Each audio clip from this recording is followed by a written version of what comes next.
Imagine a world where there is only one brand of soda, a world where you have no choice but to drink the same flavor, same color, same fizziness every day. Sounds boring, right? Well, that's the world that could have been if it weren't for the blood feud between Coke and Pepsi. The rivalry between these giants of the soda industry has shaped not only their product but also their marketing, their culture, and their impact on society. In this video, we will explore how the blood feud between Coke and Pepsi started, how it escalated, how it influenced the soda industry as we know it today.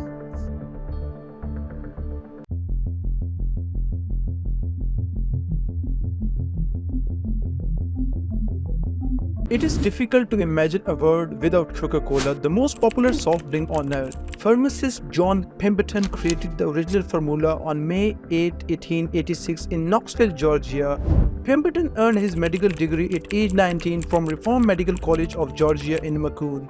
He practiced some medicine and surgery early in his career. After some years, he opened his own drugstore in Columbus, Georgia. During the Civil War, Pemberton fought for the South, rising to the rank of lieutenant colonel. He moved to Atlanta after the war, where he began selling patent medicine and operated his own laboratory, and he named it Pemberton Chemical Company.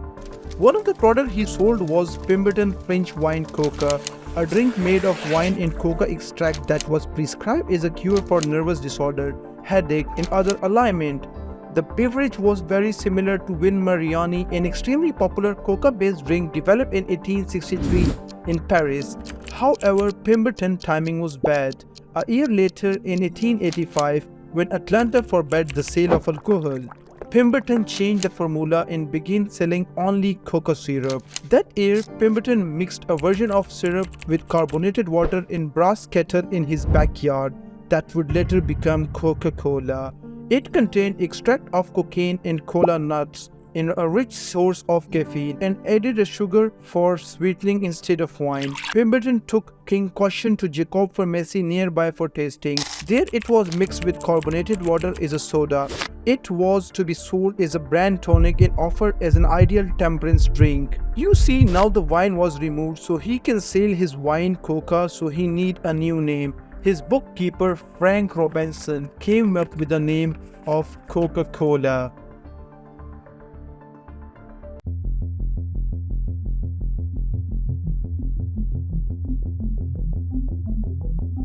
The first Pepsi Cola was created by Caleb D. Bradham, a pharmacist in North Carolina, hoping to duplicate the recent success of Coca-Cola.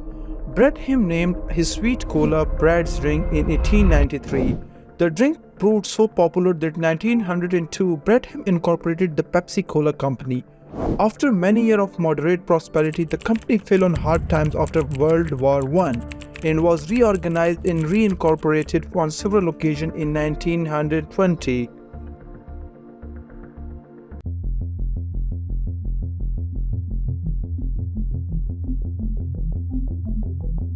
Pepsi faced stiff competition from Coca-Cola, which was largely established as a market leader. Pepsi tried to differentiate itself by offering more soda for less money and by targeting the African American market, which was largely ignored by Coca-Cola. You see, Pepsi went bankrupt for the first time in 1923 due to decline in sales, rise in sugar prices, and the stock market crash. The company was bought by Roy McGregor, who reorganized it and introduced a new product and flavors. Pepsi went bankrupt for the second time in 1931 due to the Great Depression and another sugar crisis. The company was acquired by Charles Good, who owned a chain of candy stores. He revamped Pepsi marketing strategy and made it more affordable and started selling 12-ounce bottle for 5 cents, which was double the size of Coke and appealing to the consumers. Pepsi survived the World War II era by expanding its international presence, especially in Soviet Union, where it became the first American product to be sold. Pepsi was also diversified its product line by acquiring the other beverage snacks and brands such as Mountain Dew, Fruit-Lays, and Tropicana. Pepsi engaged in furious rivalry with Coca-Cola known as Cola Wars, which involved aggressive advertising campaign, celebrity endorsement, and product innovation. Pepsi gained an edge over Coca-Cola when it introduced the Pepsi Challenge, a blind taste test that showed that more people preferred Pepsi over Coca-Cola.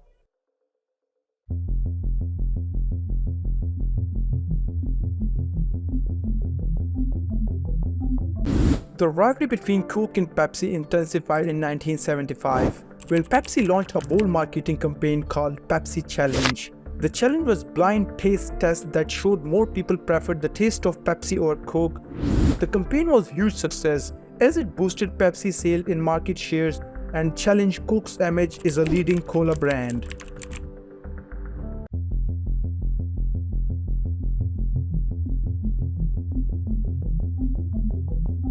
In 1895, Coke made a drastic decision to change its original formula and introduces a new product called New Coke.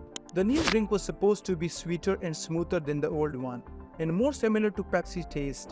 Coke hoped that it would appeal to both its existing and new fans who preferred Pepsi over Coke. However, the launch of New Coke turned out to be a disaster. Many consumers hated the new taste and felt betrayed by Coke's decision to tamper with its classic recipe. They protested, boycotted, and demanded that Coke bring back the old formula. Some even stockpiled cans of old Coke before they ran out.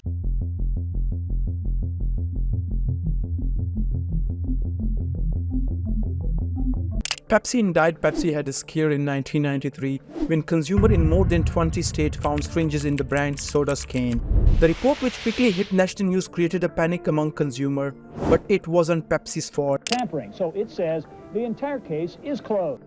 Authority eventually found a video of a woman in Colorado who had been inserting syringes into cans. Yet after her arrest, reports of syringes continued to roll in. In the end, there were more than 50 tampering claims filed and more than a dozen of arrests made for filing false reports. In October 1996, the cover of Fortune read, "How Coke is kicking Pepsi's can as Pepsi profit trailed Coca-Cola by 47%. The magazine declared that the brand had officially lost the war. CEO of Coke at that time, Roberto Goizueta, dismissed his rival in the article saying, "As they have become less relevant, I don't need to look at them very much anymore." While PepsiCo would make a comeback in the next 15 years, mostly due to its massive snake business. Fortune was right. Pepsi the drink was in decline.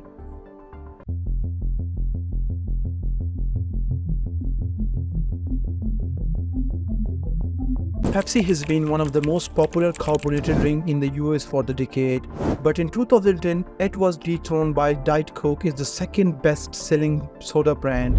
Diet Coke sold 927 million cases that year, while Pepsi sold 892 million cases. How did this happen? One of the main reasons was the changing consumer preferences for low calories and healthier alternative to sugary drinks.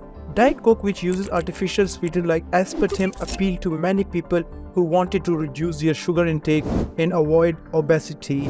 Pepsi, on the other hand, suffered from its association with high fructose corn syrup, which has been linked to various health problems. Another factor was the marketing strategies of Coca-Cola, the parent company of Diet Coke. Coca-Cola invested heavily in advertisement and promotion of its flagship brand in diet version, while Pepsi focused more on its snack and food business. Coca-Cola also launched new brands like Coca-Cola Zero and Coca-Cola Life, which catered to different segments to the market.